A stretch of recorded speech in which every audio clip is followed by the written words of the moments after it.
Hi, my name is Anna Jackson, and I'm a curious mind who wants to meet interesting people. That's why this show is called Whattaya Say with Anna J. So, should we go and meet somebody interesting? Hello, and thank you for joining us for Whattaya Say with Anna J. So, today I have a special guest. Of course, all my guests are special.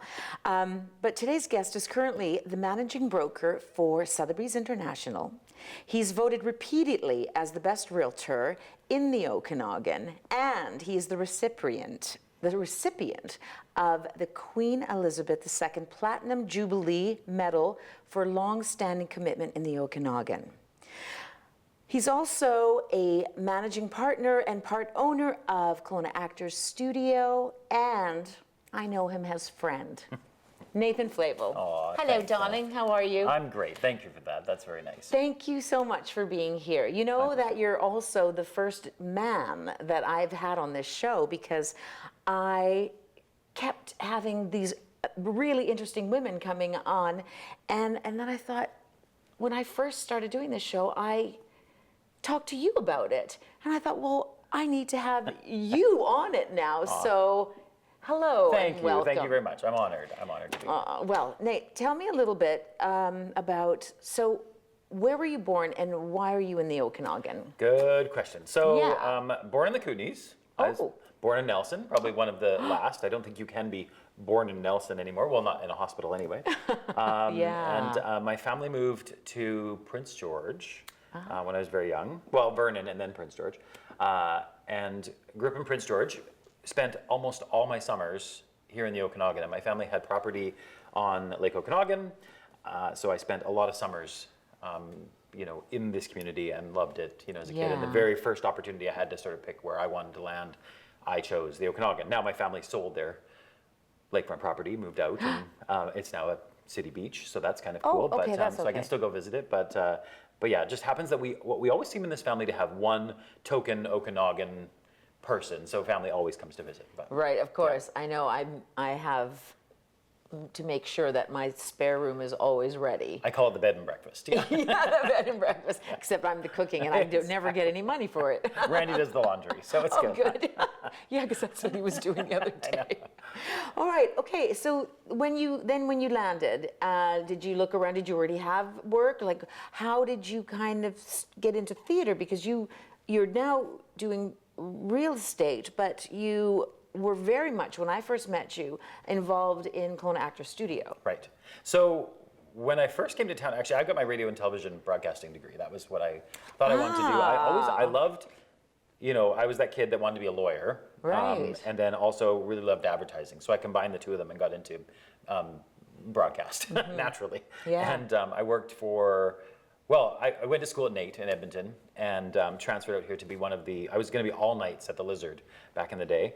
And then I got hired. I was one of the first students ever to get hired to do my practicum. So I worked for Paul and Jason Mann over at The Bullet and Oldies 1150, I think it was originally. Oh, wow, And worked there for a number of years. I helped launch Sun FM, the radio station, when it was launched. And I really had a good time in media. Did a ton of concerts and was on the Big White Ski Team and just really soaked up the lifestyle of the Okanagan. Perfect. And then along the way, decided that I didn't want to have to work 24/7. I thought that Monday to Friday would be a good thing, so I left media and started opened my own businesses in theater, and then eventually got into real estate. So I never escaped the 24/7. But That's so true, because I mean, when I was working in the music business, and then you have to go to the gigs at night because your acts are gigging. So during the day you help them, and then at night. So I know. It was so funny though, because when after I left media, I remember when I first met Randy, it was the first time Elton John came to town, and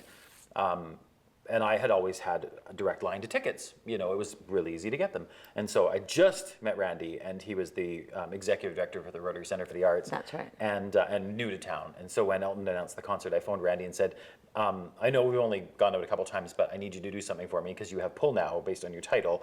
You need to phone Ticketmaster and you need to get tickets and you'll pay for them, but this is how this works. And he was like, I can't do that. I'm like, oh no, you're going to do you it. Have to. Yeah. And he did, and we went, and it was amazing. Oh my goodness. Yeah. Oh, I see. I love that. that because then, so Randy Leslie, who is the managing director as well at Kelowna Actor Studio, and he's right now on stage with the producers, which is very exciting for me because it's finally something I got to see. Because when I first arrived, I missed him seeing it the first time round, and they're doing a reprise. It's so fun. But so you and Randy, then you found, how did you find Kelowna Actor Studio? Because it just seems like everybody that's a theater company has to find a theater, and it's so expensive to rent something for 3-4 weeks. How did you guys have the vision to find that space and turn it into a theater? Comedy of errors, to be honest. I love that. Okay. Randy, so Randy and I produced a couple shows at the Rotary Center for the Arts when Randy was the executive director, and one show specifically, and we made money, and that was unheard of actually like breaking a profit. In those days, we did a production of Oklahoma at the Mary Irwin, and then through a series of unfortunate events, Randy decided to leave the RCA and was going to go back to Toronto, and I wouldn't have it. So I'm like, we had just produced a show that made money. Randy could teach in this market, and he was, so I was like, I think we could actually set something up. And we set up a business mainly focused around the education aspect with a couple shows that we would run at the Mary Irwin or Community Theatre. And we were working out of I think what's now called is it the Hub, across from BNA? Oh yeah. Yeah. So that was our studio. It was Rob Card's dance studio originally. Wow. And we had that, and that was our place where we were doing all our classes. And I ended up having to quit my job to support how busy we were with the classes, which blew my mind. And then tell your mom that when you're in your 20s that you're quitting your job to open a theater company. So that was awesome. She was supportive. So we did that, and then actually Mom was in town a couple weeks later, and we were walking down Ellis, and the Performance Center is what it was called prior to us taking it over as Actor Studio. Right. And there was a film school in there, and so I poked my head in with my mom, and I said, this is our 5-year plan. I'd love to have a little space like this that's just our own little theater. It'd be so fun, and we could do so much stuff. No word of a lie, like a week later, Joe Higgins, who is still our landlord today, walked in the door of our space on Rob Card's old studio, which had just been sold to the food bank, and they gave us notice, and said, I hear you guys are the ones that are going to run my theater because I need to replace the tenant, and like they're wanting to get out, and you guys need to come in. And we were completely blown away. So we jumped, and we put that deposit on a credit card. Yeah. And we took on that theater, and we've never looked back. It's been 23 years. Yeah. Isn't that crazy? I know. I love that story. Started the theater company when I was like 24. Yeah. 24. And what an accolade. Like honestly, ridiculous. But yeah, and then it just took off from there. It did. And we've had and so what's much fun. so nice is the fact, I know what you've done for me personally, and I've heard like the ripple effect. When I first came here, I was just a singer, and I was quite shy to act in things because being in England, I'm a little bit more rough around the edges, and everybody's really nice here, and so I didn't know where to ruffle my feathers. And here in the theater, I was able to open up like that. So what kind of things are you the most proud of because of the theater? I think it's actually I don't want to use the word legacy, but I think it is what the theater brings to the community. If I would have had that place growing up in Prince George, I did theater. I was really heavy in drama club and did shows at the school. But if I would have had that, like an organization like Actor Studio and a home, because that's what I'm most proud of. I think that the people who spend their time there, we're such a family. That everybody cares about we have our dramas like any other family of course, does. darling, Like, it's drama. Yeah, but It's it's family. a theater. We create drama for a living. So but I'm so proud of what it has done, and to just have those kids who were original kids coming in now who are bringing their grandkids to see shows. Like Randy and I never did get around to adopting and having children, but that theater is full of our children. We had hundreds of children, and there's so many stories and so many individuals that I just love the journey that everybody's had, including us. What I love is being backstage, putting on my makeup on a show, and seeing these young kids who are so articulate and so well spoken. Yeah, they still are on their phone and they giggle about boys and things, but you see, they actually speak to us. And I forget that some of them are 14. And at my age, to forget that a kid is usually it's like, oh, you hooligans, Yeah. you know. The cool thing about theater is it brings together all these generations. Because you've got a show, they can't all be 15. They can't all be, in their 20s. They can't, most shows have a wide variety of ages on the show. So you get, 15-year-olds really paying attention to 65-year-olds and learning from them and Absolutely. respecting them. And it is a family. I and think that's what I was trying to say, but you said it so well. It's so magic. I love it. I'm I so know. proud of it. So when you have theater and you have your real estate agency, how does theater help real estate, and how does real estate help theater? Because you're obviously a great businessman, and all the graphics and everything that you do, you're so artistic, which we're going to talk about in the second segment of this. But how does that correlate? Like, how do one help the other? Well, stepping back a little bit, I always wanted to go into real estate, actually. So I wanted to be a lawyer, I wanted to be in media. When I got into media, my plan was real estate. I was like, I'm going to go into real estate. I have a very good friend named Tamara Stone, Wow. and it was prior to Shannon coming on board. Tamara and I were solid friends, and she had helped me buy my first condo at 21. And she was like, you should get into real estate. And I was like, I should get into real estate. This would be great. So I was doing my license and I was going to join forces with Tamara when we had this theater company pop up, and I was like, I can't ignore it. Yeah. So That's it was a always gift sort of, horse. it was, I know, it was always sort of on the horizon. So then, sad story, my father passed very young when he was 52, and I was away for about 6 months, and I managed Actor Studio from a distance with the help of Randy and the team, of course. Yeah. But I realized when I got back that I could not be there every single day. And that opened up a whole other opportunity, because I knew I wasn't going to retire from owning a theater company, which is funny because now I think I'll retire from owning a theater company. It's been great. But in that day, I was like, that's never going to happen. I need to do something else. So I jumped back into real estate, and I joined Tamara Stone and Shannon Stone and the Stone Sisters. And I think what was natural was, because now I wasn't a 21-year-old or 23-year-old trying to start a theater company or start a real estate business. I was, in my mid-30s, and I knew people, and people knew me, and I had a recognizable face. So the theater company really helped me get known in the community and respected in the community, which then just helped the real estate business. I love that. All right, so we are going to speak with Nathan Flavel in a minute, but we're just going to take a short break. And then I want to know kind of like, what do real estate agents do? Because, I mean, I see those shows, and it seems really glamorous and fancy, but yet I know it's more stressful. I'll see you in a minute.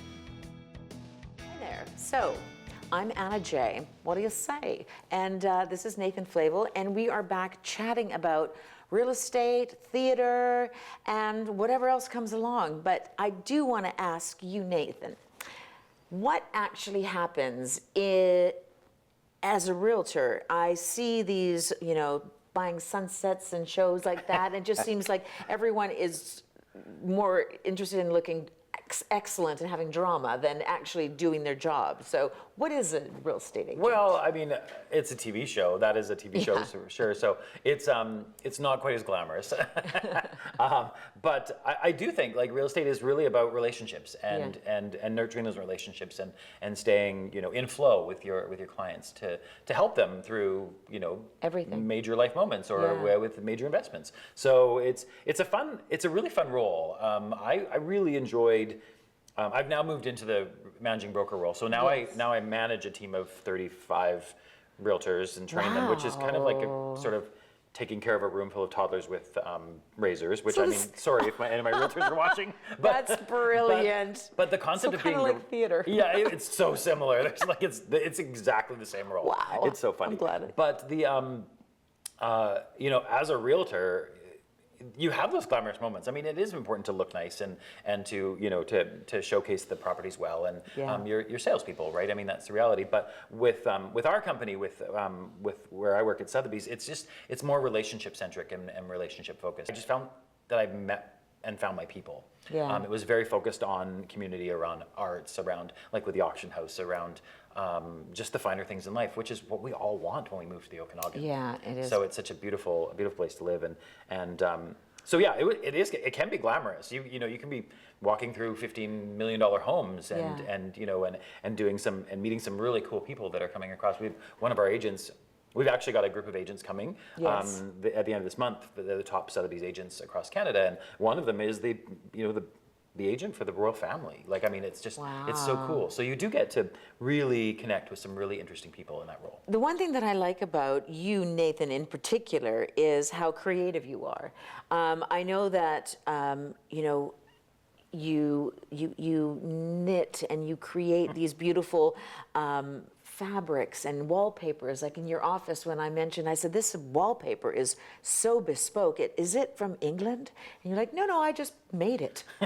And so, that creativity, do you have to be creative when you say do open houses? Do you like make something absolutely. glamorous?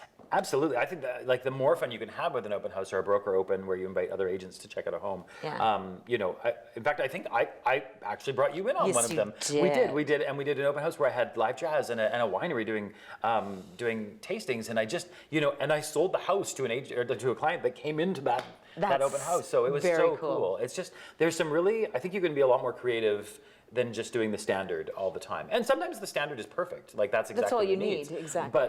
But if you can have more fun, then have it. Like the reason I'm so creative is called a little thing called ADHD, I think. Oh, I mean, like it's my superpower, but Yeah. fiber arts is what keeps me calm and keeps me able to focus on all the other stuff I have to do. yeah. I think I drive Randy nuts because we'll watch a TV show together and I'll be on my phone knitting something and watching this TV show. And Randy's like, can you just watch the TV show? I'm like, no, I can't. Like, I'll go crazy. If I'm not doing these 3 things, I can't pay attention to it. So it's taken him a bit to understand that. But So when you're dressing real estate and you're doing creative hobbies and things, you're also like, how do I put this? Because to me, when you did Shrek, and he was Donkey in Shrek, by the way, and I just loved how charming you bring characters into your world. What was your favorite? Oh, I mean, Donkey was amazing. I really enjoyed that character. He was, and he didn't come to life until like right before. I think it goes back to more recently. Lion in Wizard of Oz was just so fulfilling for me. I loved him. He just embodied so much, of who I am, and I didn't realize when Randy cast me in it, and cast the 4 leads. I was actually, under the influence, an impression that wasn't the right spot for me. I'd played Scarecrow before, and I thought that was my part. And I thought that if Randy sort of moved everybody around, we'd be in better positions. And of course, being my normal self and opinionated, I told Randy that, and he was like, "You're wrong." I was like, "Okay." So we went on to rehearsals. First rehearsal, I was like, "Nope, not gonna work." I feel so awkward singing this big opera song right next to Mark Wells, who is playing the Tin Man. Yeah. And I was like, "He should be the lion. He should be the lion." And then as we went through the rehearsal process, it was very obvious that we were all absolutely cast in the right spots. Yeah. And I love that character. Like there's more to him than there is to him. I get it. To quote something from producers, but it was like there were so many levels that I just didn't even pick up on watching the movie or the first time we did the show, and I just love that character. That's giving me goosebumps. Oh, he's the coolest. He's so cool. I love that. So what character do you want to still be? Oh, okay. So I get asked this question a lot, actually. What are your dream roles? And I'm like, well, I mean, I've gotten to do so many of them. So there's one that I don't know that I'll ever be able to do, but I would love to play the King in Hamilton. I love that role. It'd be so fun. Wow. But I can't see myself doing that anytime soon. And if I could reprise any role, it's got to be soon, but I would love to play Seymour in Little Shop of Horrors again. That was quite honestly one of my favorites, and I did it so early in my career. And I'm a little old, but I don't know if I'm too old because we just saw it on Broadway, and Seymour wasn't much older than me, so or younger than me. Sorry, but you go to see a lot of theater. What's your favorite musical that you've seen so far that maybe one day we might see here at Clone Actors Studio? Oh God, I think we've seen over 120 shows. I know. We go to New York all the time. Yeah. Because we're going this summer. We're taking the kids, and we're seeing 6 shows when we're there. Moulin Rouge. Really? I love that show. It was one of those shows, that one and Sweet Charity, poor Randy. Yeah. When I see something that really blows my mind on Broadway, I get a little violent. And it's my first reaction is just to like smack him on the shoulder.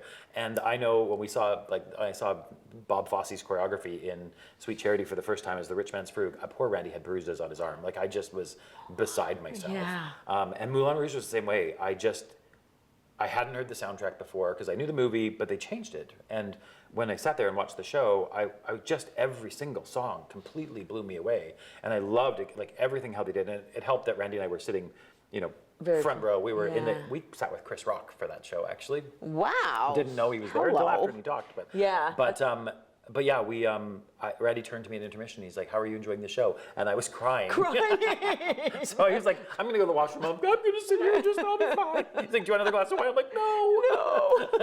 It was so or good. maybe yes. Yeah, I don't know. It's such a good show. Yeah. I love when theater or a film or something stirs you like that. It's very rare that I cry again, but I find myself elated when I see something that's done so well, or somebody just puts their whole heart and soul in it. Yeah, there have been a couple of moments in my life where I've wanted to give someone a standing ovation in the middle of the show, and one of them was during Rent on Broadway. Just completely knocked me on my butt, and I was bounded to my feet. And then the other one, I didn't take the opportunity. We were watching, it was Waitress in New York, and the lead sang the song She Used to Be Mine, and at the end of that song, everything in me said stand up, but it's right in the middle of Act 2, and I was like, I can't, and I didn't, but the audience clapped and clapped and clapped and clapped and clapped, and I was like, I should have stood up. I really should have stood up, and I regretted it ever since. So I will never hold myself back on expressing how I'm feeling as an audience member. Right. See, that's what I'm always afraid in a song when you're on stage. And like she must have given her whole self, and she probably had the best voice. And honestly, I've never heard anything like it again. I've listened to all the recordings, and she just nailed it. Nailed it. Yeah, just nailed it.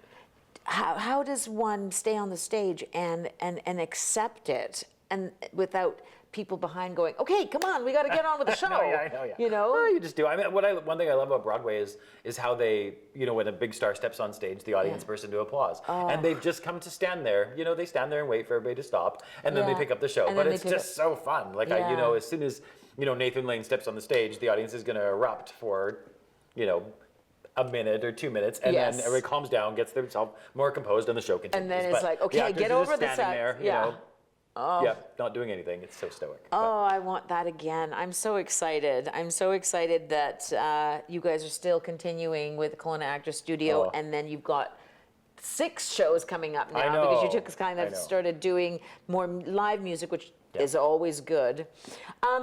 What else do you need from life? Like you've got work, you've got play, you've got love, you've got animals, you've got creativity. Is there anything that you still want to do or go or accomplish? Well, when you say it that way, I get teary-eyed in that. That sounds pretty amazing. I do have all those things. Humans, we always want more. We always want, this or that. But I'm absolutely at a point in my life.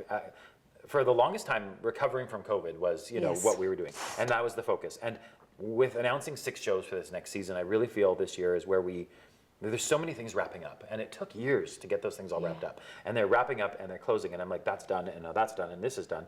And now we're moving forward. And I have been really doing a lot of soul searching over the last little bit of what I want to be when I grow up, and I don't know right now. Like, I don't know. I've always had a vision for where I'm going. And I'm kind of between like 4. So I love that. I'm kind of just trying to figure out which direction I'm going to go and what I'm going to be. And I can't imagine losing anything that I'm doing in my life currently because I love every single piece of it. Yeah. And if I could just clone myself into 4 different humans, I would do all of them. But that's that beautiful. What's the balance? That's and the tapestry of life. Oh, well, I think we got to know Nathan Flavel a little bit, and we're going to get to know him a little bit more because I'm going to ask him the pulsating, in-depth, probing questions with my questionnaire right after this. Hello, I'm back with Nathan Flavel, and we've been talking about theater, real estate, personal things, but now I'm going to really get to know him with my series of questions, the questionnaire. Randy, Nathan. I answer to both. I know. Are you ready to be known? I'm gonna try my best. All See right. this. Some of them are easy, but Yeah. don't be scared if you need to elaborate. Best sandwich. Grilled cheese, which is a problem because I'm celiac and lactose intolerant. No! So, and it's never right. Like if I want to How do you just, do it? I just dive in. I mean, it never happens, and I regret it for like a Yeah. year, and I'm like, I'll never do that again. But then once in a while, I'm like, And I then gotta once have in a that while, grilled yeah. cheese sandwich. Although I have to say, when I was in London last time, I found a bread that was gluten-free. That was possibly the best bread ever. If I could just find it again, but. Okay, So good. we'll talk about that after yeah. because my friend owns a bakery. Ooh. I wonder if it's the same one. Okay, anyway, what's one thing you own that you should really throw out? Randy Leslie. I'm joking. I'm glad he's not here because he'd be like, hey! No, he'd say the same thing. I know. I have like 3. This is embarrassing. I have 3 knitting machines, like actual knitting machines that I bought, Oh my and I goodness. can't get rid of them. I just don't want to because I like maybe one day I'll want to do it again. But they're like thousands of dollars worth of knitting machines, I old from know. the 70s. Yeah, Oh my goodness. but they should go. They should really go. Or you should just hold a class because I'll sign up. What is the scariest animal for you? Likely, likely my mother when she's been crossed. Oh, I She's the like sweetest that. human in the world. I know, I've met her. Or a mouse. I'm famously afraid of mice. I don't Mice, know why. mum, okay. Yeah, I know, yeah. Oh no, I am as well. They're just too fast and small. Yeah. Actually, the funny thing about that is my mom uses her emoji all the time as a mouse. That's hysterical. Anyway. whatever. Okay. Yeah. See, that's comes together. Dig deep. I am not that deep. So, apples or oranges? Oranges. Have you ever asked someone for their autograph? I'm sure over the years, but also famously, I got a lap dance from Neil Patrick Harris. So that's my claim to fame when it comes to meeting a celebrity right there. Okay. Now that's another show. That is a whole nother show. What do you think happens when we die? Besides your family getting really upset, good question. You know, isn't that the eternal question? I would say a very long nap, the best nap ever. Ooh, okay. All right. Favorite action movie? It's a toss-up between Singing in the Rain and Sound of Music. I love that. I thought you were going to say Rambo or something. Singing in the Rain Is is a lot of my action. favorite musical, and I'm so glad that Kaz is doing it. I have to say, Yeah, me too. I have to find a part for me. Anyway, you get one song to listen to for the rest of your life. What is it? Not repeatedly, just one song. That's it. That's your lot. Vogue, Madonna. Oh, great. Good Yeah. song. Yeah. Favorite smell? Bacon. Least favorite smell? Like gym socks, maybe? I don't Oh, know. yeah. That good one. Flat or sparkling? Flat. Although it's way more fun to say bubbles. Bubbly. I know. I know. I like it. Most used app on your phone? Boring. It's like probably messages or my email. I mean, that's, yeah. Yeah, well, I'm trying I to put guess. that damn thing down all the time. It's hard, isn't it? Describe the rest of your life in 5 words. It doesn't have to be a sentence. It could be Okay, 5 words. Adventure. Fulfilled. Oh, God, I don't know any others. I'd like Oh, I can. passion, Yes, creativity, that's the one. legacy. Oh, love it. Okay, perfect. What number am I thinking of right now? 492. 47. But that was close. Now, do you think that Kelowna needs a new performing arts center? Absolutely, 100%. But I will say what I always say when it comes to the arts in our community. I think the most important thing we can do right now as a community is get out there and support all the arts groups and all the Yes. venues that are already there and get those things so packed. Because the best way to support the arts and see it grow in our community is to witness it and watch it continue. So And you've heard it. Ladies and gentlemen, Nathan Flavel. Thank you for joining us for What Do You Say with Anna J. I'm going to see you next time, all right? Take care.